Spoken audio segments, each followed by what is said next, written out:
하나님 말씀은 창세기 18장 1절부터 8절까지 읽겠습니다. 중간에 생략된 부분이 좀 있는데요. 있는 그 말씀을 같이 읽겠습니다. 그리고 여호와께서 만물의 상수리 나무들이 있는 곳에서 아브라함에게 나타나시니라. 날이 뜨거울 때 그가 장막문에 앉아 있다가 눈을 들어본즉 사람 셋이 맞은편에 섰는지라. 그들이 그들을 보자 곧 장막문에서 달려나가 영접하며 몸을 땅에 굽혀 이르되 내 주여 내가 당신 두 눈앞에 호의를 입었사오면 원하건대 종을 떠나가지 마옵소서. 물을 조금 가져오게 하사 당신들의 발들을 씻으시고 그 나무 아래 쉬소서. 내가 떡을 조금 가져오리니 당신들의 마음을 상쾌하게 하신 후에 지나가소서. 당신들이 종에게 오셨음이니이다. 그들이 이르되 내 말대로 그리하라. 아브라함이 엉긴 젖과 우유와 하인이 요리한 송아지를 가져다가 그들 앞에 차려놓고 그 나무 아래 모셔 섬에 그들이 먹으니라. 원전으로 다시 보는 창세기 18장입니다. 1절부터 33절까지 말씀을 가지고 이삭의 출생 약속, 아브라함의 도고 기도란 제목으로 말씀을 나누겠습니다. 지금 이제 18장, 17장부터 지금 아브라함이 몇 세가 되죠? 99. 예, 99부터 이제 이런 일들이 지금 벌어지고 있습니다. 아브라함이 갈대아 우르라는 곳에서 지금으로 말하면 이라크란 지역이 되겠죠. 거기서 출발해서 북서쪽으로 이동해서 하란까지 이제 아버지와 같이 갔다가 그 거리가 얼마 된다고요? 약 900km 정도 올라갔다가 거기서 다시 75세 때 남쪽으로 가나안 땅으로 내려옵니다. 그것이 약 600km. 그러니까 1500km를 걸어서 이제 이동하는 결국 간 곳이 가나안 땅인데요. 가나안 땅의 다른 이름은 여러 가지가 나오는데 그 중에 하나가 이제 마므레라는 곳이 또 이 가나안 땅의 다른 별칭입니다. 오늘 보니까 여호와께서 마므레의 상수리 나무 있는 곳에 아브라함에게 나타나시니라. 그러니까 가나안 땅 그 중에서도 아브라함이 정착하고 있는 그곳에 지금 여호와께서 오셨습니다. 그 왜 오셨을까요? 우리는 이제 다음 내용들을 읽어보면 다음 장에 그게 나오는데 19장에 가보면 소돔성을 불로 멸하는 장면이 나옵니다. 그죠? 그 소돔성을 불로 멸하기 전에 아브라함한테 들려서 가시는 장면이 나옵니다. 그러니까 이제 소돔에는 누가 살고 있죠? 조카 롯이 살고 있지 않겠습니까? 그러니까 롯과 아브라함 그 관계 그걸 아시는 분 바로 하나님은 다 아시겠죠. 그래서 거기를 심판하러 가시기 전에 아브라함을 만나러 들려서 가십니다. 근데 우리가 아브라함이 거기서 이 세 사람으로 보이는데 그 사람들이 오는 것을 그냥 지나쳤다면 못 만났을 거잖아요. 그죠? 아브라함을 찾아오신 것이 아니라 아브라함이 장막문에 기다리고 있다고 해서 나가서 보니까 그래서 만난 것이죠. 장막문에 앉았다가 이제 그걸 보게 되는데요. 여기서 또 하나가 이제 생각해 볼 것이 있습니다. 아브라함이 이 장막을 치고 살았다는 거예요. 내가 지시하는 곳에 와라 해서 거기 오기는 왔는데 그러면 거기가 종점 아니에요, 일단. 그럼 종점이 와 있으면 거기서 주춧돌도 쌓고 집도 짓고 이동할 것이 아니니까 그리고 살아야 되는데 아브라함은 이제 결국은 이 헤브론 거기서 죽게 되거든요. 죽을 때까지 살 것인데 집을 안 짓고 살아요. 그래서 장막문에 텐트를 치고 살고 있다가 그 바깥에 지나가니까 그때 이렇게 마주보는 것입니다. 이 텐트를 치고 산다는 것, 그건 굉장히 중요한 의미가 있습니다. 그게 뭐죠? 영원히 살 것이 아니라는 것. 그러니까 사실 우리도 텐트를 치고 사는 겁니다. 그죠? 우리 개인적으로서도 텐트 속에 들어와 살고 있는 거예요. 이 육신의 몸이 텐트고요. 또 교회가 또 텐트입니다. 그래서 성경에서는 그 두 가지를요, 구분해서 설명합니다. 스케노스란 말, 이것도 장막, 우리말 성경에는요, 고린도 후서 5장 1절. 이거는 베드로 후서 1장 12, 13절일 겁니다. 그러니까 똑같이 장막이 나와요. 베드로가 그럽니다. 내 장막집을 나 벗을 날이 가까웠다. 그럼 나 죽을 날이 가까웠다. 그런 뜻이에요. 근데 고린도 후서 5장이 나오는 것은요, 그때는 개인 얘기가 아닙니다. 우리가 이 교회를, 땅에 있는 교회를 벗어버리고, 이제 교회가 어디로 간다고요? 공중에 올라갈 때가, 그때가 있다는 겁니다. 하늘들에다가 준비해 놓은 곳이 있을 날이 있다. 그래서 고린도후서 5장에 나온 것은 보통 우리가 장례식에 가면 많이 이 부분을 가지고 은혜를 나누는데 그건 좀 다른 말입니다. 그거는 개인의 죽음이 아니라 우리 교회가 떠날 날이 있다는 거예요. 그래서 여기서 교회는 이 땅에서는요, 주춧돌 놓고 사는 것이 아니에요. 이제 공중에 올라가서 진짜 주춧돌은 어디 있죠? 기초석은 새 예루살렘에 기초석이 있는 것이죠. 이 아브라함은 그 하나님 약속한 땅이 같지만 그 약속한 땅 그것이 진짜가 아니라는 것을 알기 때문에 기초석을 안 세우고 살게 됩니다. 히브리서 11장 9절 10절을 제가 읽겠습니다. 믿음으로 그가 이방 땅에 있는 것 같이 약속의 땅에 거류하여 동일한 약속을 유업으로 함께 받은 이삭 및 야곱과 더불어 장막에 거하였으니 이는 그가 하나님이 계획하시고 지으실 터가 있는 성을 바랐습니다. 그 히브리서 11장에는 믿음의 선배들의 믿음의 사항들을 쭉 기록해 놓은 건데요. 대표적인 사람 아브라함이 어떤 믿음의 생활을 했는가. 아브라함은 기초석 집을 안 짓고 살았다는 겁니다. 장막을 약속의 땅에 갔는데도 불구하고 가나안 땅에 갔는데도 불구하고 그걸 살았다는 거예요. 왜냐하면 하나님은 바로 이 기초가 있는 그 성을 분명히 주신다고 그걸 받았기 때문에 내가 사는 동안에 그것이 없을 수도 있다는 걸 알았다는 거죠. 그죠? 죽었다가 사망 가운데 있다가 다시 나를 살려내서 그래서 백보자 심판 때 생명책에 내가 이름 있는 것을 아시고 이제 새 예루살렘 집어넣을 때까지 그 기초석이 있는 성이라는 것은 요한계시록 21장 거기 14절에 보면 그죠? 예, 12기초석이 있는 그 성 그것을 아브라함은 보고 산 사람입니다. 그것이 바로 오늘 우리가 읽고 있는 창세기 18장에 나오는데 그래서 가나안 땅에 가서 언젠가는 기대하는 거예요. 뭘 기대하는 게 있어요. 그러니까 장막문에 나와서 기대하고 있지. 그냥 심심하니까 놀러 나온 거 아니란 말입니다. 그죠? 이 땅에 오라고 해서 왔는데 분명히 하나님은 뭘 주실 거라는 건 아니까 기다리고 있는 것이죠. 장막 쳐놓고 나서. 근데 하나님은 거기 지나가십니다. 그때 보니까 세 사람이 지나가는 모습으로 보입니다. 2절에 보니까 눈을 들어본 적 사람 셋이 맞은편에 섰는지라. 이 사람 셋에 대해서 아브라함 이 장막에서 본 이 사람 셋에 대해서 여러 가지 의견들이 있어요. 아, 이것이 뭐 천사들 세 명인가 보다 이렇게 하는 격이도 하고 이거는 엘로힘의 하나님인지도 모른다. 그러니까 복수의 하나님이니까 여기 보니까 셋으로 나타나는데 이게 성부, 성자, 성령이 이렇게 사람 모습으로 나타난 거 아니냐 이렇게 해석하기도 합니다. 근데 그건 그렇지 않습니다. 이거는 어떻게 봐야 될까요? 여호와 하나님과 그 다음에 이 천사 둘. 물론 여호와 하나님도 나타나실 때는 천사의 모습으로 나타나시니까요. 그죠? 여호와 하나님은 우리가 눈으로 볼 수 없습니다. 그래서 그분이 나타나실 때는 천사가 대신해서 나타나 주는 거죠. 그죠? 모세가 시내산에서 여호와 하나님한테 율법판을 받을 때 갈라디아서에 보면 뭐라고 그러죠? 천사를 통해서 준 율법 이렇게 얘기합니다. 그죠?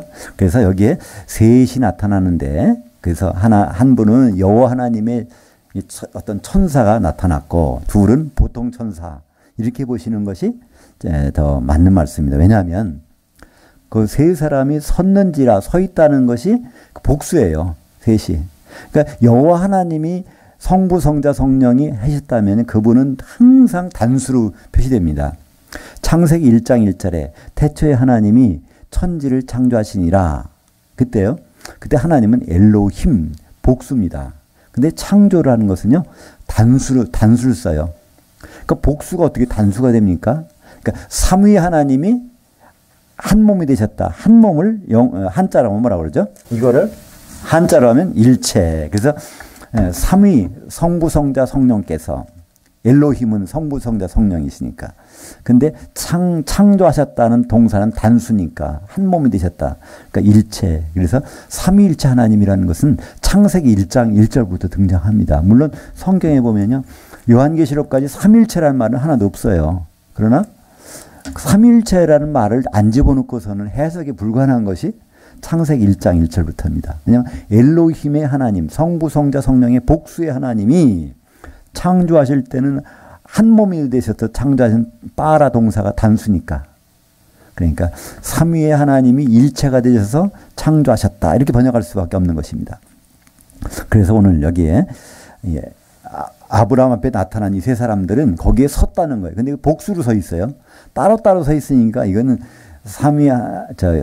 삼위일체 하나님이 아니라는 걸 알 수 있죠. 따로따로 서 있어. 그러니까 여호와 하나님이 한 분, 그 다음에 사람, 천사로 한 분, 그러니까 물론 사람 모습으로 나타났지만 천사들, 이렇게 셋이 나타나는 것을 여기서 볼 수 있습니다. 그리고 이제 나중에 나오겠지만 다음 장에 보면 소돔에는 누가 가죠?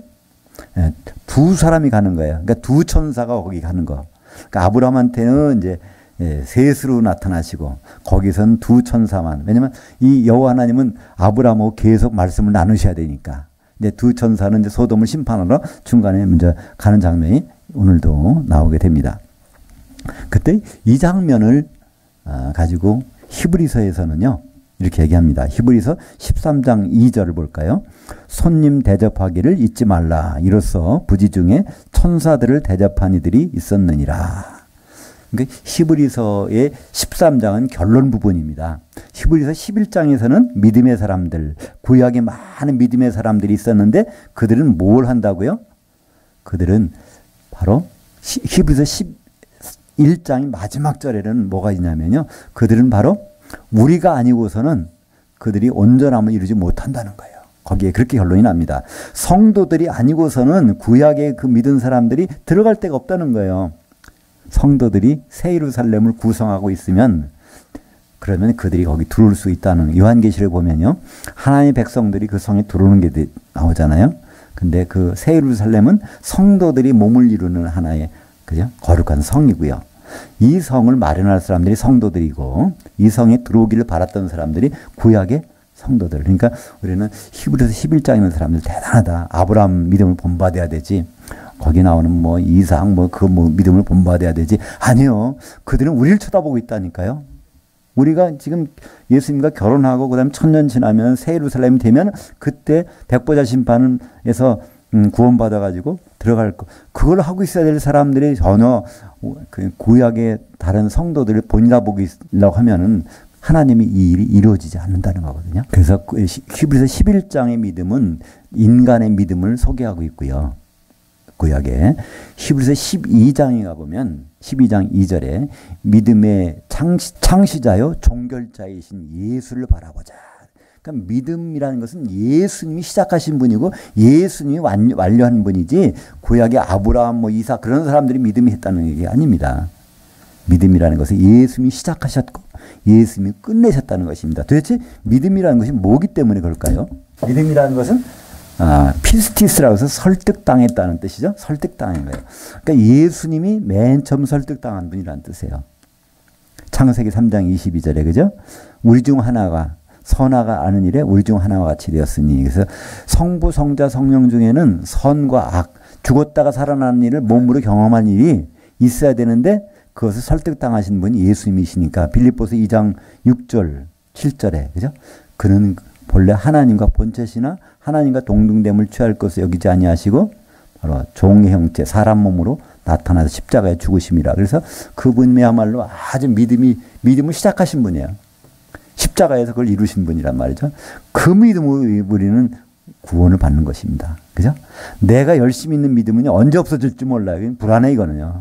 그러나 예수님이 십자가에 달리신 거, 사람으로 오셨다는 사실, 하나님이 하나님으로 복귀하셨다는 사실, 다시 올 거라는 그 믿음 자체는요 변함이 없기 때문에 우리는 잠시 믿음이 식어지기도 하고 떨어지기도 하지만 우리는 언제든지 돌아갈 수가 있어요. 그분의 믿음 변치 않으니까. 그래서 히브리서 11장 인간의 믿음을 소개한 다음에 히브리서 12장에서는 믿음의 창시자여 믿음의 종결자이신 예수를 바라보자 하면서 바로 예수님 안에서 우리는 모든 해결책이 있다는 것을 말씀하시고 결론이 이제 히브리서 13장입니다.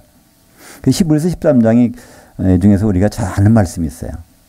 예수 그리스도는 어제나 오늘이나 영원토록 동일하시다. 그 말씀이 나오죠. 그죠? 그러니까 무슨 말일까요? 예수님은 변함이 없다 그런 말씀일까요? 아닙니다. 예수께서 그리스도가 되셨다는 것, 예수께서 그리스도가 되실 거라는 것, 그거는 옛날부터 있었고 그 이루어졌고 앞으로도 계속 그렇다는 것입니다. 원래 예수라는 건 하나님 이름입니다. 그죠? 그래서 하나님의 아들이 그리스도가 되셔서 모든 것을 이루시는 것은 창세전부터 계획이 됐었는데 그것이 2000년 전에 이루어졌고 앞으로 바로 뭐로 완성돼요? 어린 양의 혼인식으로 완성될 것. 그거는 변함이 없다는 그런 뜻이죠. 예수라는 분이 그리스도로 되실 것, 되신 것. 예수는 이름이고요. 그리스도는 직분입니다. 그죠? 예. 창세전에는요, 그리스도가 안 계셨어요. 창세전에 예수님만 계셨어요. 그리스도라는 기름 부음을 받아야 되는데, 그럼 그분이 사람으로 오셔야 돼. 그래야 기름 부음 받아서 십자가에 죽으시죠. 그죠? 예. 그러니까 6월절 엿새 전에 베다니에 오셔서, 그죠? 그날 저녁에 닷새 전에 베다니 마리아가 기름을 쫙 붓잖아요. 향기름을. 그래서 이분이 말로 6월절 양으로 죽으실 그리스도라는 것을. 그래서 그분이 그 사실이 이루어졌고 그 효력이 이제 영원토록. 그래서 히브리서 13장은 이제 그런 신앙을 가진 사람들이 해야 될 일을 소개하고 있는데 거기 13장 2절에 우리가 읽은 것이 손님 대접하기를 잊지 말라. 이로써 부지 중에 천사들을 대접한 일이 있었느니라. 그러니까 이 손님 대접, 그 무슨 뜻일까요? 손님 대접한다는 건 우리도 손님이란 뜻이에요. 우리는 나그네란 뜻이에요. 그죠? 자기가 나그네라면 나그네를 잘 대접하겠죠. 그죠? 자기 신 입장을 잘 아는 사람들은 바로 이 아브라함은 거기 만족한 사람이 아니었어요. 항상 기다리고 있던 사람이야. 기다리는데 마침 지나가셨어요. 하나님이. 이것이 있는 것이 아니라 또 아브라함 말고 또 한 사람이 있어요. 그죠?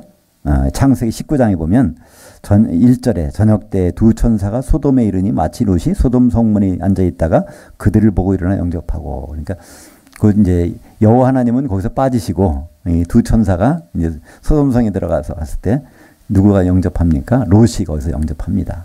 그래서 부지 중에 천사들을 대접한 일이 있느니라. 오늘 창세기 18장과 또 19장의 내용들이 바로 히브리서에서 바로 믿음을 가진 사람들이 기대하는 것. 우리는 항상 기대가 있어야 돼요. 그죠? 기대가. 이 아브라함도 기대하고 있었던 사람이에요. 우연히 거기 가고 할 일 없이 쉬러 갔다가 만난 사람이 아니란 뜻이죠. 9절부터 15절까지 같이 읽겠습니다. 그들이 아브라함에게 이르되 내 아내 사라가 어디 있느냐 대답하되 장막에 있나이다. 그가 이르시되 내년 이맘때 내가 반드시 내게로 돌아오리니 내 아내 사라에게 아들이 있으리라 하시니 사라가 그 뒤 장막문에서 들었더라. 아브라함과 사라는 나이가 많아 늙었고 사라에게는 여성의 생리가 끊어졌는지라. 사라가 속으로 웃고 이르되 내가 노쇠하였고 내 주인도 늙었으니 내게 무슨 즐거움이 있으리요. 여호와께서 아브라함에게 이르시되 사라가 왜 웃으며 이르시기를 내가 늙었거늘 어떻게 아들을 낳으려 하느냐. 여호와께 능하지 못한 일이 있겠느냐. 기한이 이를 때 내가 네게로 돌아오리니 사라에게 아들이 있으리라. 사라가 두려워서 부인하여 이르되 내가 웃지 아니하였나이다. 이르시되 아니라 내가 웃었느니라. 오늘 제목이 첫 번째 제목이 이삭의 출생 약속 이런 제목인데요. 하나님은 참 기다리셨어요. 언제까지 기다렸을까요? 99세가 될 때까지 아브라함이. 사라가 89세가 될 때까지.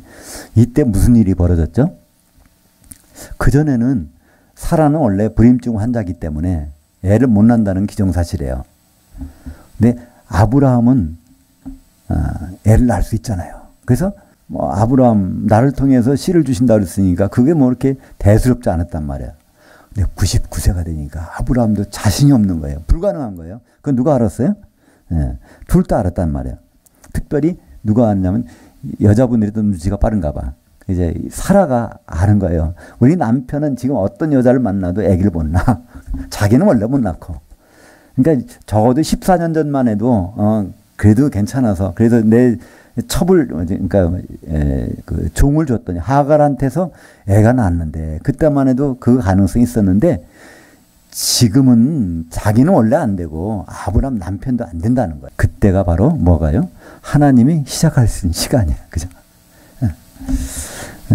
어제 저희 집에 이제 그 정리하다가 서고를 정리했는데 거기 책들을 이렇게 버리는 책들 많이 이렇게 그 중에 하나가 이제 어떤 간증집이 있어요. 어떤 제가 한 몇십 년 전에 어떤 교회에서 받은 간증집인데 거기 뭐라고 나오냐면 우리의 절망은 하나님의 시작입니다. 그게 절망, 간증집 절망이에요. 그죠? 바로 오늘 그게 아닙니까? 예.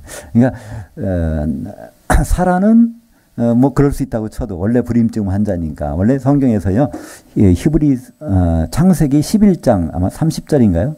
32절인가 거기 보면 사라는 애를 못 낳더라. 근데 원래 단어가요 이 태가 없어졌다는 단어예요. 아니 태가 이게 자궁이 드러냈다는 거예요. 자궁 드러내면 임신 못 하잖아요.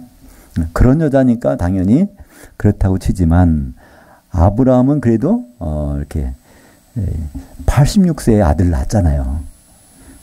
근데 99세가 되니까 사라가 오늘 한 말은 사라가 한 말입니다. 여기 12절에 사라가 속으로 웃고 이르되 내가 노쇠하였고 내 주인도 늙었으니. 그래서 애를 절대로 낳을 수 없는데 뭐 하나님 뭐 애를 낳게 해주신다고? 그런 뜻. 바로 이때가 우리가 아무것도 할 수 없다고 그 인정할 때 아브라함도 인정하고 이제 사라까지도 인정할 때 우리 남편은 어떤 여자를 만나도 애를 못 낳아. 그 사라가 인정할 때 그때 하나님은 아니야 너 사라한테 애가 있어.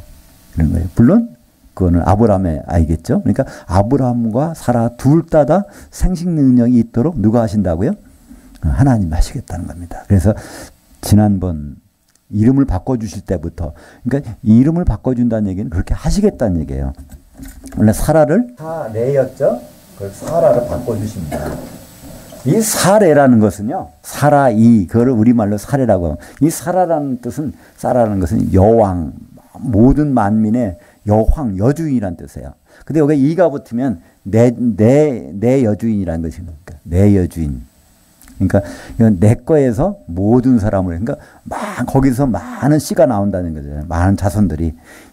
그러니까 17장에서 이름을 바꿔주셨어. 그러면 임신해야 될 거 아니에요. 근데 그게 이제 오늘 여기서 나오는 거예요. 근데 사라는 그럴 수가 없다는 것을 할 때 17장부터 처음 등장하는 것이 뭐냐면 이제 하나님 이름을 등장합니다. 엘샤다이 이랍니다. 엘샤다이라는 것은 전능한 하나님. 전능한 하나님이라는 거예요. 그러니까 우리는 죽었다 깨어나도 애를 못 가져. 그때는 하나님이 그래. 그러니까 그러니까 만약 그게 아니라고 보세요. 그럼 전능한 하나님이 빛을 발해요. 그죠? 지금 아브라함이 아직도 다른 여자를 만나서 애를 가질 수 있다는 그런 것이 사라가 느낄 수 있다면 사라는요. 그래 하나님 그거 뭐 당연히 하실 수 있는 거 아닌가? 이렇게 한단 말이에요. 근데 사라는 그렇지 않습니다. 남편도 불가능. 자기는 더욱 불가능. 그때 하나님은 내년 이맘때 내가 네게 돌아오리니 바로 네게 아들이 있으리라. 그 약속을 여기 약속을 해주셨죠. 14절에 여호와께서 능하지 못한 일이 있겠느냐. 근데 원래 원문에는요. 여호와께는 좀 어렵다고 하는 일이 있겠느냐. 그런데 너무나 어렵다. 이것만큼은 하나님도 힘들어서 안 되겠지. 그런 일은 없다는 거예요. 하나님께는. 근데 우리말 번역에서는요. 여호와께 능하지 못한 이렇게 번역하니까 조금 이렇게 좀 뭐라 볼까 실감이 안 나요. 그죠? 원래 원문에는요. 여호와께 너무나 어려운 일이 있겠느냐. 우리 하나님께는 어려운 일이 없다는 거예요. 너무나 어려운 일도 없어. 그것이 바로 아주 쉬운 일이라는 겁니다. 그러니까 이 생식불능한 아브라함과 사라에게 이삭이 나오게 하는 일, 하나님 아버지께는 너무나 쉬운 일이라는 거죠. 그래서 기한이 이를 때 내게로 돌아오리니 사라에게 아들이 있으리라. 그래서 사라가 여기서 결국 웃게 되죠. 나중에 이제 결국 이름을 웃는다는 뜻. 그래서 이제 이삭이라고 지어지는데 원래는 그 웃는다는 것이 짜크라는 단어인데 거기에서 이제 이 이삭이라는 이름이 나오게 됩니다.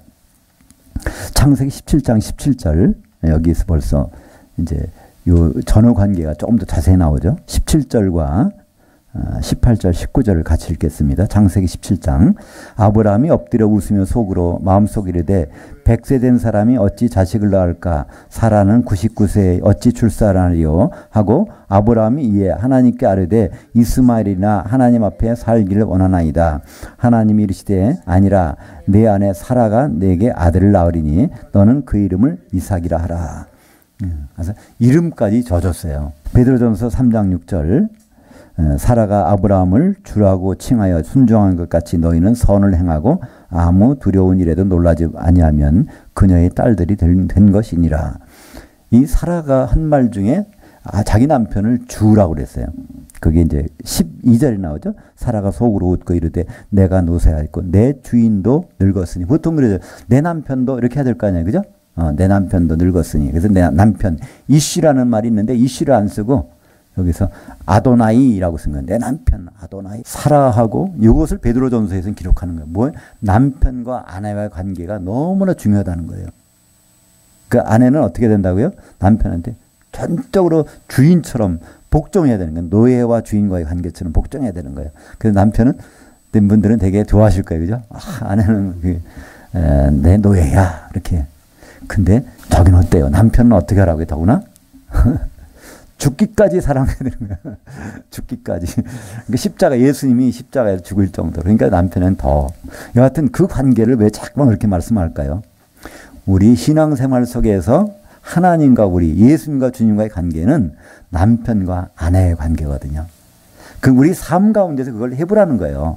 그래야 예수님 만나서도 그걸 느껴보죠. 예수님이 우리 진짜 주인이라면, 주인이라는 건 뭘까요? 나는 노예라는 거예요. 그분의 소유물이라는 뜻입니다. 그죠? 말로 주님, 주님 하지만 내가 할 걸 내가 결정하고 내가 한다면 이거는 진짜 예수님이 주인이 아니잖아요. 그죠?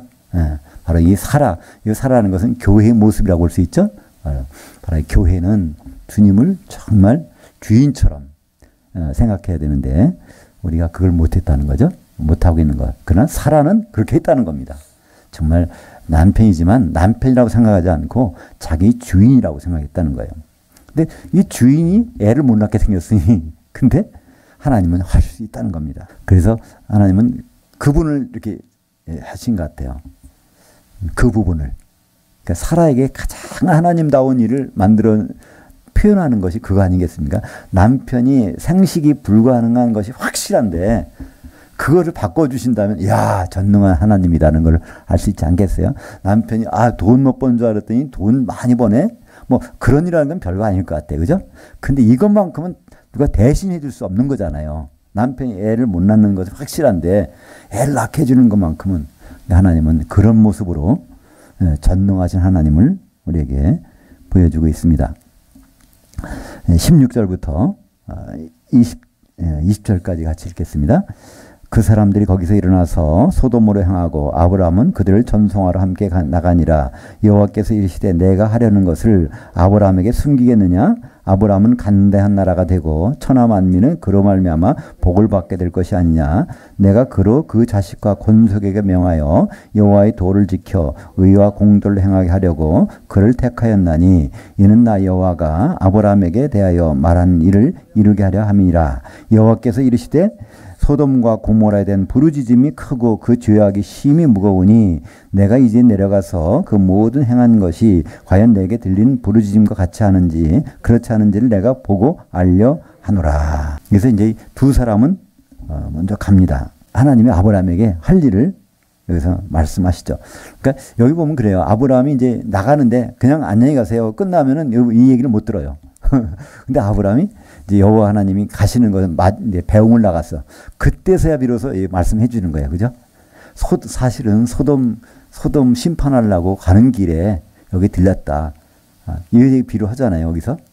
그냥 적당히 대접하고 보냈으면 이것도 안 될 수도 있어요. 끝까지 그분에게 집중하는 아브라함의 모습. 그때 자기가 하나님의 그 계획을 여기서 설명해 주십니다. 근데 두 천사는 이제 출발한 다음에 여호와 하나님 혼자 나와서 아브라함에게 그 얘기를 해줍니다. 지금 소돔과 고모라를 심판할 일이 있다는 겁니다. 거기에서 어떤 부르짖음이 들린다는 거예요. 그 내용은 결국 뭐죠? 동성연애죠. 사실 동성연애입니다. 19장에 보면 우리가 그럼 지금 동성연애 반대하자 뭐 여기 나오죠. 그는 옛날부터 있던 거예요. 근데 왜 하나님은 동성연애를 싫어하시죠? 하나님은 정상적인 결혼을 원하시기 때문에 그렇죠? 원래 예수님과 그 아내의 결혼을 앞에 두고 이것이 계속 준비해서 가야 되는데 이것이 없어지는 일이 벌어지면 안 되잖아요. 그래서 그거를 가장 나빠하시는 거예요. 동성연애하는 것을 나빠하는 거죠. 이제 수돔성에 가서 그런 일들이 벌어진 장면, 이제 19장이 나옵니다. 천사들이 그 남성의 모습으로 들어가요. 남성 명사를 써요. 남자들이 모습 천사 들어가는데 거기 사람들이 뭐라고 하냐면 그 사람들 내놓으라는 거예요. 우리가 거기 모이는 사람들은 남자들이에요. 남자들이 다 모였다는 거예요. 소돔에 사는 남자들이 모여가지고 그 두 남자 좀 내놔라. 우리가 밤을 같이 보내고 싶다. 이렇게 얘기하는 것입니다. 그게 바로 소돔성의 죄악상이죠. 그것은 그들이 이 쾌락을 추구한다는 그런 뜻이 아니라 바로 신랑 대신 남편 대신 예수님과 그 아내 된 교회 그 하나님의 경륜을 그들이 흐트러버리는 일이 벌어지니까 하나님은 그를 심판하시겠다는 것이죠. 그러니까 예수님이 말씀하실 때 크게 두 가지를 말씀하셨죠. 내가 올 때는 노아의 때와 같다. 내가 올 때는 소돔과 고모라 때와 같다. 이 두 가지를 말씀하세요. 그러니까 노아의 때라는 건 뭐죠? 노아의 때까지는 계속해서 어떤 일이 벌어져요.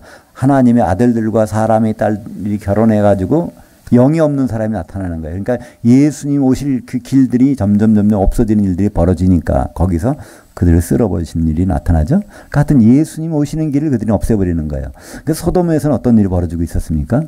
남자가 그들이 서로 정상적인 결혼을 않는 거예요. 그런 일이 계속하니까 결국은 예수님이 결혼에 대해서 이런 일들이 점점 없어지는 일이 벌어지죠. 그래서 이제 심판. 그러니까 결국은 예수님이 오셔서 심판하러 오십니다. 물론 결혼하러 오시지만, 근데 그 심판은 어떤 심판이죠? 예수님과 결혼을 방해하거나 모르는 사람들. 우리가 예수 믿는다고 하는데 우리는 예수 믿는 분들이 그걸 생각 안 난 분들이 많아요. 예수 믿으면 죽어서 천국 간대. 이것 때문에 믿는 분들이 많단 말이에요. 근데 예수님 오셔서 그리스도의 심판대에서 그거 심판하신 분이 아니에요. 예수 믿었냐 안 믿었냐, 생명책 이름이 없냐는 천년 후에 일어날 일이에요. 백보자 심판에서.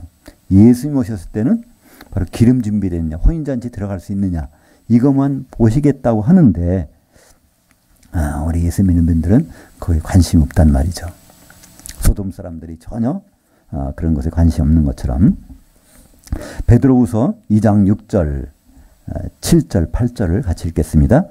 소돔과 고모라 성을 멸망하기로 정하여 재가 되게 하사 후세에 경건하지 아니할 자들에게 본을 삼으셨으며 무법한 자들이 음란한 행실로 말미암아 고통당하는 의로운 옷을 건지셨으니 이는 그 의인이 의인들 중에 거하여 날마다 저 불법한 행실을 보고 들음으로 그 의로운 심령이 상함이라. 그러니까 롯을 우리는 형편없는 사람으로 아는데, 그죠? 자기 삼촌은 그냥 힘든 땅에 내버려두고 좋은 땅으로 골라가서 즐기는 사람은 아는데요. 물론 그 선택은 그렇게 했지만, 그런 롯은 하나님 보시기에 의롭다는, 소돔 땅에 갔더니 그런 동성연애가 벌어지고 있는데 롯은 거기에 가담하지 않고 오히려 그걸 괴롭게 생각하고 그런 사람이라는 것이죠. 하나님은 그거를 성스러운 결혼, 그거를 존중한 롯을 하나님은 인정하셨죠. 그죠? 롯. 그 롯이 그러한 상태. 그러니까 소돔과 고모라를 심판한 결정적인 것. 우리는 그렇습니다. 동성연애가 교회에 있어서는 안 된다. 기독교는 반대한다. 그래서 그런 일을 없애야 된다.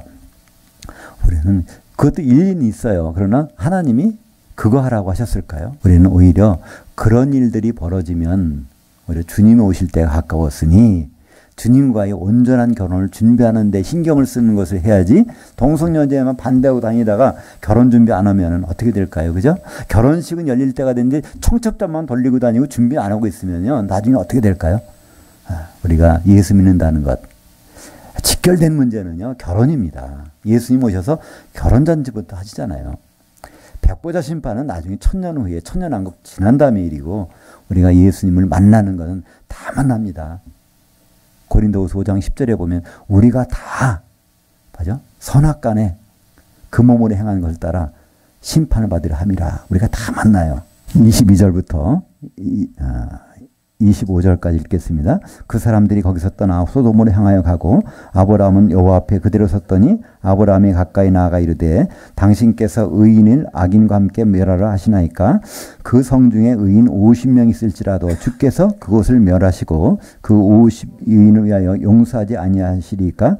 주께서 이같이 하사 의인을 악인과 함께 죽이심은 부당하오며 의인과 악인을 같이 하심도 부당하나이다. 땅을 심판하시는 이가 공의를 행하실 것이 아니니까. 여기서 이제 아브라함은 큰일 났습니다. 그죠? 그 롯이 사는 그 소돔 땅이 이게 멸망을 당하게 생겼으니까 여기서 하나님 앞에 말씀하죠. 거기에 50명의 의인이 있다고 해도 의인이 있는 것을 그냥 멸하시겠습니까? 그 땅이 악하다고. 이 하나님은 공평하신 하나님이십니다. 공평함과 의롭다는 건 좀 다릅니다. 그죠? 의로운 것은 죄가 없는 것이고요. 공평하다, 공이라는 것은요, 공평하다는 뜻입니다. 그래서 이 공평하다는 좌우로 치우치지 않았다는 것이죠. 좌우로 치우치지 않은 거예요. 하나님은 좌우로 치우치지 않기 때문에 분명히 거기에 의로운 사람은 50명 있으면 절대로 그걸 멸망하지 않겠다는 거예요. 근데 아브라함도 내용을 알 수 있는 것 같아요. 근데 50명 갖고 안 될 것 같거든. 자기 조카 롯이 살고 있는 곳이 아마 안 될 것 같아. 그래서 그렇다면 45명이면 그래도 명하실 겁니까? 같이? 괜찮. 45명 있어도 멸망시키지 않겠다는 겁니다. 그럼 40명은요? 30명은요? 20명은요? 마지막으로 한 번 더 하겠는데 10명이면요? 10명만 있어도 그 멸망 안 시키겠다는 거예요. 그 10명이 있기 때문에 소돔에 그런 사람들이 있는 것을 그냥 내버려 두시겠다는 거예요. 왜냐하면 10명이 다치면 안 되니까. 그게 안 되잖아요. 그죠? 우리는 결론부터 보면 몇 명이죠? 거기서 결국은 하나님 말씀에 설득되는 사람이 좀 더 있죠? 4명이죠. 사실은. 그죠? 부인까지. 부인도 일단은 따라 나왔으니까. 그 사위 2명은 빼놓고, 사위 2는 농담으로 여겼더라지만은요, 그 롯과 그의 아내와 2딸, 4명은, 그러니까 사위까지 해도 6명밖에 안 되는 거예요. 그죠? 결국은 거기는 안 되는 그런 것이 소돔 땅이었습니다. 그래서 이 소돔이라는 단어, 소도미스트라는 단어를 요새는 영어 사전에도 아마 있다고 그러는데요. 동성연애자라는 뜻으로 쓰입니다. 동성연애자. 그러니까 그 동성연애, 그것의 가장 죄악은 예수 그리스도의 결혼을 무시하는 것. 그것 때문에 동성연애가, 물론 이 동성연애 하시는 분들이 그게 병적인 경우가 많다고 그래요. 쾌락을 추구해서 그런 것보다도 태어날 때부터도 그런 것이 그게 하나의 병의 현상 때문에 그렇게 된다는 거예요. 그러니까 우리가 그 사람을 무서워하는 것이 아니라 동성연애 그러한 방식 자체를 우리는 아주 거기서 멀리 떠나 있어야 되는 거죠. 왜 그렇죠? 우리는 거룩한 결혼을 두고 있기 때문에 그렇습니다. 거룩한 남편 예수님도 정결한 아내 그 교회를 그것이 성경에서 다루는 최대의 덕목이기 때문에 그렇습니다. 그래서 창세기 19장 22절에 그리로 속히 도망하라. 내가 거기 이르는 날까지 내가 아무 일도 행할 수 없느니라. 그래서 이 소돔에 있는 그 롯과 그 식구들 그거 떠날 때까지는 하나님도 심판을 연기하셨습니다. 그래서 그 소알성까지 도착하자마자 이제 심판이 이루어지게 되죠. 그래서 우리도 보면 이런 일들이 벌어질 수 있는 거예요. 우리 예수 믿는데 가족들이나 가까운 분한테 이렇게 말씀을 전할 때 안 받아들이잖아요. 근데 그걸 너무나 마음 아파하지 마세요. 왜냐하면 그런 일은 흔하게 일어날 수 있는 일이니까요. 그죠? 한번 볼까요? 창세기 19장 14절, 16절을 한번 같이 보겠습니다. 롯이 나가서 그 딸들과 결혼할 사위들에게 말하여 이르기를 여호와께서 이 성을 멸하실 터이니 너희는 일어나 이곳에서 떠나라 하되 그의 사위들은 농담으로 여겼더라. 그러나 롯이 지체하매 그 사람들이 롯의 손과 그 아내의 손과 2딸의 손을 잡아 인도하여 성 밖에 두니 여호와께서 그에게 자비를 도하심이었더라. 그래서 여기 그들이 누굴까요? 이 천사들이. 그러니까 이 구원받은 사람들에게 누가 천사들이 돕는 역할로 주어진 것입니다. 근데 우리는 우리가 할 일이 있고 천사가 할 일이 있는데 우리는 그걸 다 하려고 그래요. 그죠? 우리 많은 사람들이 추수꾼들이 돼야 된다. 이게 추수 때가 됐으니까 우리는 빨리 추수꾼이 돼야 된다 그러는데 추수꾼은 성경에서 천사들이라고 분명히 말씀하고 있어요. 마태복음 13장에 보면. 그죠? 주님이 오실 때 그냥 오시는 분이 아닙니다. 주님 오실 때 누구 데리고 오죠? 모든 천사를 다 데리고 옵니다. 그죠? 마태복음 25장 보면 모든 인자가 모든 천사를 데리고 온다는 거예요. 지금 천사들이 예수님 지금 어디 계시죠? 셋째 하늘에 계세요. 여기 하늘들에 안 계십니다. 그분은. 요한복음 3장 13절에 바로 하늘에서 셋째 하늘에 내려온 자 인자 외에는 셋째 하늘에 올라간 자가 없느니라. 사람의 모습을 하고서 지금 셋째 하늘에 있는 사람은 아무도 없어요. 우리 죽은 사람들 중에서 예수님 같이 있는 사람 있을 텐데요. 없단 말이에요. 아무도 없어요. 왜냐하면 그게 있다면 예수님이 말씀을 잘못하신 것이죠. 요한복음 3장 13절에 그 하늘은 단수입니다. 하늘들이라고는 이곳이 아니란 말이야. 근데 거기서 오실 때 모든 천사들을 다 내려고 오신다는 거예요. 그렇다는 얘기는 우리는 예수님의 신분이 천사장이라는 거예요. 데살로니가 전서 4장 16절에 주께서 천사장의 음성과 하나님의 나팔로 오신다고. 그때 그 천사장 따로 데리고 오신다는 것이 아니에요. 우리는 천사장이 여럿이 있다고 생각합니다. 성경에서는요, 천사장은 하나밖에 안 나와요. 미가엘밖에 안 나와요. 미가엘이 바로 예수님의 다른 별명입니다. 미카엘, 그 뜻은 뭘까요? 바로 미카라는 건 누구일까? 하나님. 하나님 같으신 분이 누구일까? 그분 바로 예수님의 이름이라는 거예요. 요한계시록 12장에 보면 미가엘이 누구와 싸워요? 용과 싸워, 마귀와 싸워서 이길 수 있는 그는 예수님밖에 없어요. 그래서 천사장은 많은 사람들은 루시엘도 천사장이었다. 뭐 미가엘, 라파엘, 뭐 이렇게 가브리엘 천사장들이라고 하는데 천사의 우두머리는 하나밖에 없다니까요. 바로 예수님밖에. 예수님은 사람이시고 예수님은 하나님이시지만 예수님은 모든 천사를 다루시는 천사장이시란 말이에요. 그래서 예수님이 오실 때는 모든 천사, 그러니까 셋째 하늘에 있을 필요가 없어요. 남은 천사가 필요 없단 말이에요. 모든 천사를 데리고 오셔야 그들을 추수를 해야 되니까, 다 모아야 되니까, 그죠? 우리는 추수꾼이 아니라 추수되는 알곡들입니다. 그죠? 우리는 추수꾼이 아니에요. 추수꾼은 바로 천사장 대신 주님이 천사들을 통해서 하실 것입니다.